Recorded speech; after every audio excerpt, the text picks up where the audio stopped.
नागपूर जिल्ह्यामध्ये अतिवृष्टीने थैमान घातल्यामुळे शेतपिकांचं मोठं नुकसान झालंय।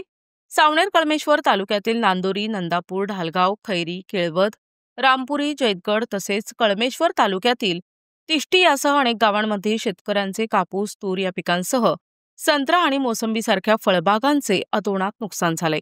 या अतिवृष्टीच्या तडाख्यामुळे जिल्ह्यात अनेक ठिकाणी फळगळ झाली असून कित्येक शेतकऱ्यांच्या बागातील संत्रा आणि मोसंबीची झाडं उन्मळून पडली आहेत। मौजा तिष्टी येथील शेतकरी योगराज उद्धव धानूरकर यांच्या शेतातील संत्रा पिकांचे झाडे पडली आहेत, तर कापूस, वांगे, चवळी यासारख्या भाजीपाला पिकांचेही मोठं नुकसान झालंय। संकटात सापडलेल्या शेतकऱ्यांना शासनानं थोडा धीर दिलाय। सर्व शेतकऱ्यांच्या शेताचे व्यवस्थित पंचनामे करण्याचे निर्देश जिल्हाधिकारी, उपविभागीय अधिकारी आणि तहसीलदारांच्या वतीनं देण्यात आले आहेत। कपाशी, तूर, संत्रा, मोसंबी आणि इतर सर्व पिकांची नुकसान भरपाई शेतकऱ्यांना लवकरात लवकर मिळावी यासाठी प्रशासकीय कार्यवाही सुरू आहे। या भागाचे आमदार डॉक्टर आशिष देशमुख यांनी शेतकऱ्यांना आश्वस्त केलं आहे की शासन दरबारी पाठपुरावा करून जास्तीत जास्त नुकसान भरपाई करून देण्यासाठी प्रामाणिक प्रयत्न करू। तरी शासनाकडून ही नुकसान भरपाई दिवाळीपूर्वी मिळेल का, तसेच प्रधानमंत्री फसल विमा योजना धारक आणि ई-पीक पाहणी केलेल्या शेतकऱ्यांना ही भरपाई दिली जाईल का, हा मुख्य प्रश्न सध्या शेतकऱ्यांसमोर उभा आहे। अतोनात नुकसान झालेल्या शेतकऱ्यांचा आक्रोश जाणण्यासाठी पाहूया हा स्पेशल रिपोर्ट। माझं नाव प्रभाकर डाकरे आहे।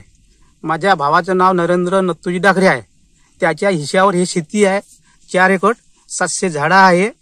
त्याची मोसंबी आली होती, पण हे गरली अति गरल्यामुळे बहुत नुकसान झालं। माझा भाऊ विचार करत आहे का खूप मी का करू। मी म्हटलं बापू काही विचार करू नको, आपल्या पाठीशी गव्हर्नमेंट आहे, आपल्याला काही ना काही मिळेल असं मी त्याला हिंमत दिली। आता आपल्या शासनानं काही ना काही मदत करावी। हे शेत माझे भाऊ नामे रवींद्र गजानन डाकरे यांचे आहे। त्यांच्या शेतामध्ये 300 झाडं संत्र्याची आहे। हे शेत नंदापूरमध्ये आहे आणि त्यांचं राहणं नांदोरीमध्ये आहे। तरी फक्त 10-12 झाडं राहिलेले आहे, असे चांगले आलेले, बाकी पूर्ण गळालेले आहे। पूर्ण माल करपलेला आहे। भरपूर पाणी झाला, तर अतिवृष्टी झाली त्यामुळे। तर माझा भाऊ खूप टेन्शनमध्ये आहे। तर शासनाने याची दखल घ्यावी आणि तात्काळ आर्थिक मदत करावी ही विनंती। ही माझ्या मामाची शेती आहे, नरेंद्र नथुजी डाकरे। या वर्षी झाडं आले होते, पण ते पाण्यामुळे गळले।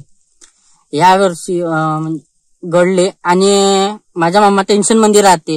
7 ते 8 वर्ष झाली झाडाला, पण माल हाती नाही आलाय आणि गळ जास्तच होते। हर वर्षीप्रमाणे होतेच, पण ह्याही वर्षी खूप झाली पाण्यामुळे। तर माझा मामा टेन्शन मध्ये राहते आणि वरतून मी विचारलं होतं मामाला काय झालं बा, तर या वर्षी पण गळ झाली, आपला माल हातात नाही आला बा, त्यामुळे टेन्शन मध्ये आहे। तर शासनाने तात्काळ मदत करावी अशी आमची इच्छा आहे। माझं नाव नरेश नामदेवराव डाकरे, मुक्काम नांदोरी, तहसील सावनेर, जिल्हा नागपूर।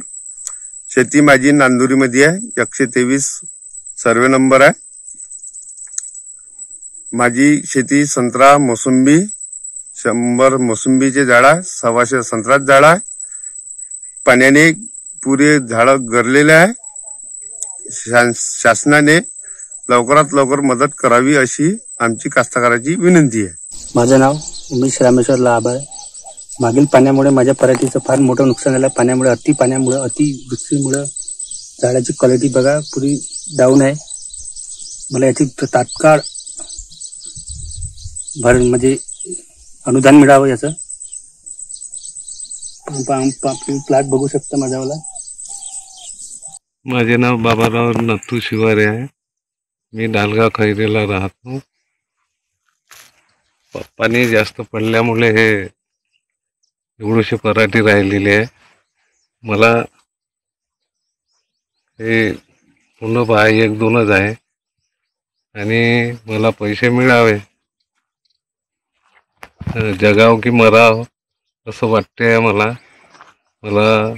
नुकसान मिळण्याबाबत द्यावे। प्रतिनिधी मंगेश उराडे, NTV न्यूज मराठी, नागपूर।